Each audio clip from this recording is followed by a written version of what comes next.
नोरमा group, जो सोचता है वो करता है। आपके अपने सपनों का आशियाना।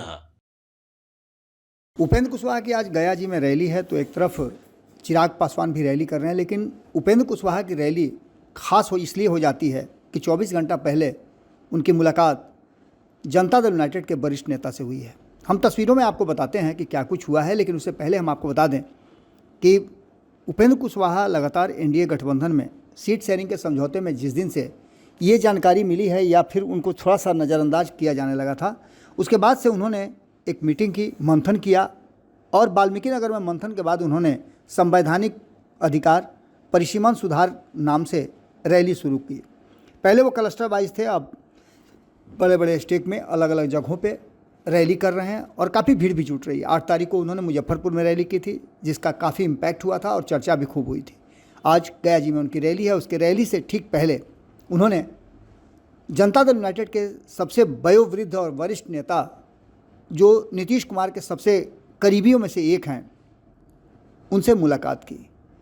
2021 में भी ऐसी ही एक मुलाकात हुई थी और मुलाकात के बाद क्या कुछ हुआ था वो आपको अच्छी तरह से पता है। जनता दल यूनाइटेड में उन्होंने अपनी पार्टी का विलय कर लिया था। पार्टी के वरिष्ठ नेता वशिष्ठ नारायण सिंह से मुलाकात के बाद उपेंद्र कुशवाहा ने पुराने संबंधों की बात की थी और उन्होंने कहा था कि उनके स्वास्थ्य की उनकी चिंता है, जिसके कारण वो उनसे मुलाकात करने गए थे और उस मुलाकात के बाद उन्होंने इसे सामान्य मुलाकात बताई थी। लेकिन इस मुलाकात के बाद क्या कुछ हुआ था ये सबको पता है। उसके बाद से उनकी पार्टी का विलय जदयू में हो गया था और जदयू में उन्हें पार्लियामेंट्री बोर्ड का अध्यक्ष भी बना दिया गया था। उपेंद्र कुशवाहा अक्सर वशिष्ठ नारायण सिंह से मुलाकात करने जाते हैं और वशिष्ठ नारायण सिंह से मुलाकात के बाद बिहार की राजनीति में कुछ अलग ही नज़ारा देखने को मिलता है। उपेंद्र कुशवाहा पहली बार नहीं है कि वो मिलने गए हैं, इससे पहले भी कई बार वो जाकर के मिल चुके हैं और उनकी मुलाकात का जो मायने होता है वो आप अच्छी तरह से समझते हैं। हालांकि वो बार बार ये कहते हैं कि ये एक औपचारिक मुलाकात थी, उनके साथ उनका पुराना रिश्ता है, इसके चलते वो मिले थे। लेकिन आपको बता दें कि उपेंद्र कुशवाहा जिस तरह से एनडीए गठबंधन में एक एक कदम फूक फूक करके बढ़ा रहे हैं और सीट शेयरिंग के समझौता से पहले शक्ति परीक्षण का दौर चल रहा है, उन सबको देख करके एक बात तो साफ नज़र आई कि उन्होंने जब अपनी पार्टी आरएलएसपी का जदयू में विलय किया था तो उसमें वशिष्ठ नारायण सिंह का बहुत बड़ा हाथ था।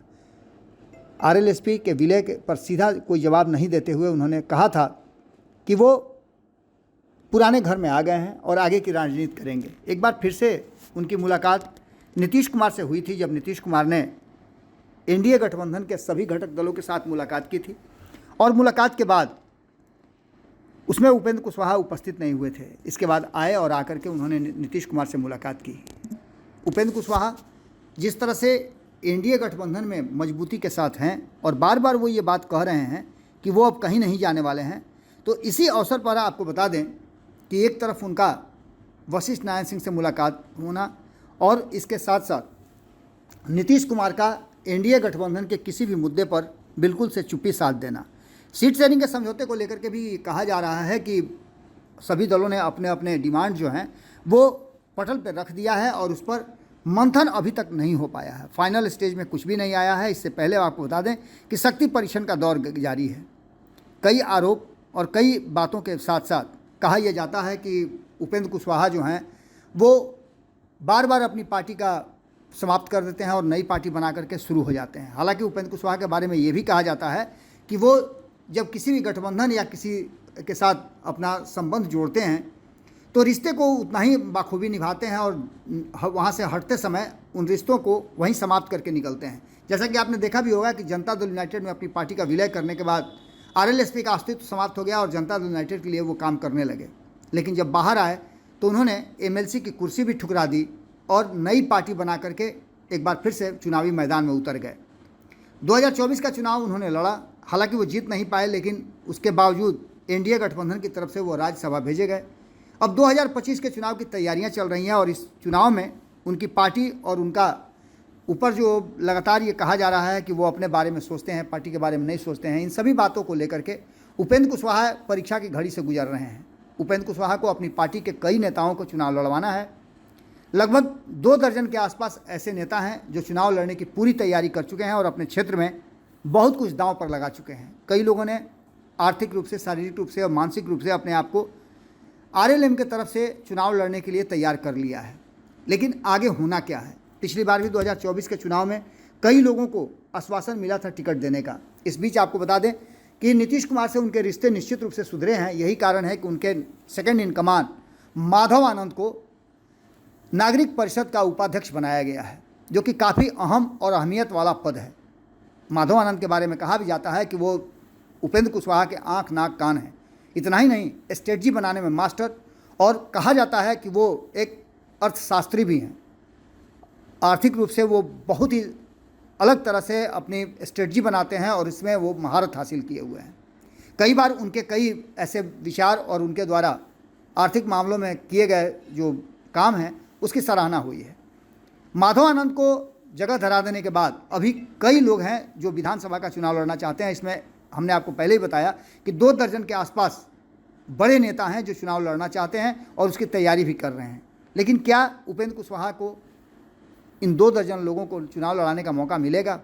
कहा तो ये जा रहा है कि एनडीए गठबंधन में उन्हें 5-6 सीटों से ज़्यादा नहीं मिलेगी। लेकिन उपेंद्र कुशवाहा ने साफ कर दिया है कि इस बार अगर कोई गड़बड़ हुआ तो फिर एनडीए गठबंधन को बचाना बड़ा मुश्किल हो जाएगा। दूसरी तरफ सर्वे रिपोर्ट भी आप देख रहे हैं, और तीसरी तरफ उनका जनता दल यूनाइटेड के नीतीश कुमार के सबसे करीबी और नीतीश कुमार जिसकी बात मानते हैं उस वशिष्ठ नारायण सिंह के साथ मुलाकात करना, और वो भी रैली से मात्र महज 24 घंटे पहले, कोई ना कोई कहानी जरूर गढ़ी जा रही है। कहीं ऐसा तो नहीं कि उपेंद्र कुशवाहा की इस रैली को जो ईंधन है वो जनता दल यूनाइटेड और नीतीश कुमार की तरफ से मिल रहा है? भारतीय जनता पार्टी की बेचैनी और नीतीश कुमार की चुप्पी बहुत सारी कहानियों को कह रही है। नीतीश कुमार किसी भी मुद्दे पर, और ख़ास करके गठबंधन की बात कर लीजिए, एनडीए की बात कर लीजिए, सीट शेयरिंग की बात कर लीजिए, या अन्य बातों पर वो चुप्पी साधे हुए हैं। इसके मायने क्या होते हैं? एक तरफ उपेंद्र कुशवाहा का दबाव बनाना और दूसरी तरफ नीतीश कुमार का चुप हो जाना, और दोनों की भीतर ही भीतर मुलाकात होना। कहानी में कुछ तो ज़रूर है। अब देखना ये होगा कि क्या कुछ निकल के सामने आता है। बवंडर की स्थिति आ गई है, और ये विस्फोटक जो स्थितियां हैं वो कहीं ना कहीं बिहार की राजनीति में अपना असर जरूर दिखाएंगी। तस्वीरों के साथ आप देख रहे होंगे कि उपेंद्र कुशवाहा नज़र आ रहे हैं और वशिष्ठ नारायण सिंह के बगल में बैठे हुए हैं। उन्होंने अपने सोशल मीडिया हैंडल एक्स पर लिखा है कि पूर्व सांसद एवं अभिभावक तुल्य दादा वशिष्ठ नारायण सिंह जी का कुशल क्षेम जानने के लिए उनके निवास पर पहुंचा। वहां जाकर उनके स्वास्थ्य की जानकारी ली और उनके उत्तम स्वास्थ्य एवं दीर्घायु की कामना की। आप समझ सकते हैं कि उपेंद्र कुशवाहा जब जब ये लिखते हैं तब तक बिहार की राजनीति में कोई बड़ा उलटफेर होता है। उपेंद्र कुशवाहा के लिए मौका एक बार फिर से आ गया है, जहां वो एक कॉन्क्रीट फैसला लें और उस फैसले के तहत उनको अधिक से अधिक भाव मिल सके। कई लोग हैं जो कहा जाता है कि नीतीश कुमार के भूजा पार्टी से एक बार फिर बाहर होने की स्थिति में हैं। तो क्या उपेंद्र कुशवाहा की फिर से वापसी होने वाली है? क्या होगा ये तो आने वाला वक्त बताएगा। लेकिन उपेंद्र कुशवाहा ने वशिष्ठ नारायण सिंह से मुलाकात करके राजनीतिक हलचल तो जरूर बढ़ा दी है। जुड़े रहिए भारत लाइव के साथ। उनकी रैली के बाद क्या निकल के आता है, क्योंकि बेगानी शादी में अब्दुल्ला दीवाना वाली बात नज़र आ रही है। एक तरफ जहां आपको पता है कि सब कुछ यथास्थिति चल रहा है, तो वहां परिसीमन सुधार की बात करना, जो कि अभी तक संभव भी नहीं है। जब तक जनगणना नहीं हो जाती है और केंद्र सरकार नहीं करती है तब तक ये संभव नहीं है। लेकिन चुनावी वक्त में जब उन्हें चुनाव की तैयारी करनी चाहिए तब वो शक्ति परीक्षण का जिस तरह से कर रहे हैं और संवैधानिक अधिकार परिसीमन सुधार कर रहे हैं, उसके क्या फ़ायदा उनको मिलने वाले हैं, ये भी देखना बड़ा दिलचस्प होगा। देखिए बिहार की राजनीति में क्या कुछ होता है और उपेंद्र कुशवाहा जब अपने भाषण देते हैं तो क्या कहते हैं। जुड़े रहिए भारत लाइव के साथ। बहुत बहुत धन्यवाद। आपके सपनों को हमने सजाया है, ई होम्स पैनोरामा को हमने बनाया है। ई होम्स मेरा एक सपना था जिस पे मैं पिछले 4 साल से काम कर रहा था। हमने जो बनाया है वो सबने है माना। ई होम्स पैनोरामा में हो आपका भी आशियाना। और फाइनली हमने 2021 में इस प्रोजेक्ट को लॉन्च किया। बहुत लोग अप्रिशिएट कर रहे हैं कि पूर्णिया जैसे शहर में, बिहार के, एक तो बिहार की बात करें उसमें भी पूर्णिया जैसे छोटे जगह में इस तरह का लाइफस्टाइल देना, ये सुन के हम लोगों को बहुत अच्छा लगता है। ई होम्स में हमने कुछ और भी किया है, जैसे हम जिस जगह में रह रहे हैं हमारे फैमिली सिक्योर हो, उनको सिक्योरिटी का ध्यान में रखा है। आपकी सुविधा और सुरक्षा आपके लिए खास है। ये आपका विश्वास है। इसमें आर्टिफिशियल इंटेलिजेंस का 7 लेयर सिक्योरिटी का हमने इस्तेमाल किया है। लश ग्रीन कैंपस को बनाया है। यदि हमारा बाउंड्री वाल है तो वो वर्टिकल गार्डन है। ये जितनी भी फैसिलिटी होता है एक इंटरनेशनल टाउनशिप में, ई होम्स है, ये हम लोग विश्वास नहीं कर पा रहे हैं। जो भी हमारे मित्र दोस्त या जो भी हमारे बाहर के बाहर आते हैं तो हम लोगों को बहुत अच्छा सुनने को मिलता है और बहुत अच्छा क्रेडिट मिल रहा है। वो सारा हमने सिर्फ एक बिल्डिंग नहीं बनाया, हमें एक बहुत अच्छा लाइफस्टाइल दिया ई होम्स में, और मेरा एक सपना था जिसको मैं आज फुलफिल होते हुए देख पा रहा हूँ। ये आपका आवास है। ई होम्स पैनोरामा में अब आपका निवास है।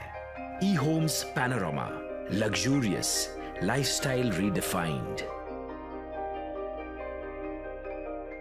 पनोरमा ग्रुप, जो सोचता है वो करता है। अगर ये वीडियो पसंद आई और वह बिहार के राजनीति और बिहारियत से सरोकार रखेनी तो सब्सक्राइब बटन दबा के चैनल के सब्सक्राइब कर ली। ओजे एगो घंटी बा, ओकरा बटन दबा देला से कुल सटीक और मारक खबर रुआ मुफ्त में मिल जाई। अगर रुआ पत्रकारिता के हमनी के नया प्रयोग में सहयोग कर चाहतानी तो ज्वाइन बटन दबा दी। पेटीएम नंबर नोट कर ली 9386816700।